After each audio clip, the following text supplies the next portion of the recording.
The tank unit suddenly discovered anti-tank cones in the middle of the road as they advanced. The officer was very confused. He did not understand how the enemy could know such a tactic. To test its authenticity, the officer decisively ordered the tank crew to adjust their cannon. With a single shell fired, the anti-tank cones were blown to pieces. The officer then realized that the cones were just models made of dirt. Still worried about entering a minefield, he immediately ordered the soldiers to conduct mine clearance. But after inspection, the soldiers found all the mines were fake. Buried in the ground were only broken cans, mousetraps, and even disgusting animal droppings. The soldiers hiding nearby laughed out loud. The officer realized the enemy wanted to slow their advance. He immediately ordered his troops to move at full speed to reinforce the position. However, the captain had already noticed all of this. He had set up the fake traps to make the enemy let their guard down. Sure enough, when the enemy continued forward, the real mines exploded. Both sides quickly engaged in fierce combat. At that moment, the tank mechanic reported that the tank was completely damaged and needed parts from headquarters for repair. The officer ordered a squad to stay and guard the tank while the rest followed him to the position. The captain seized the opportunity,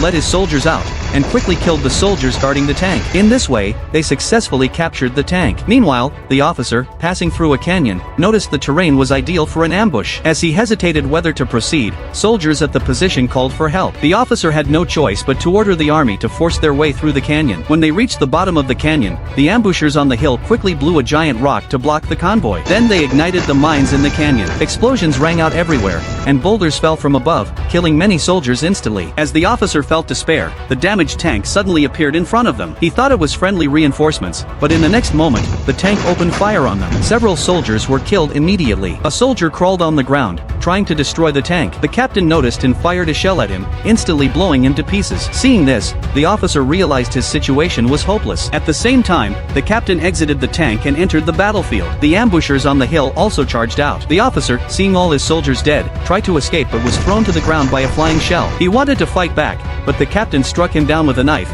killing him. In this way, the man used his intelligence and skill to completely wipe out the enemy unit.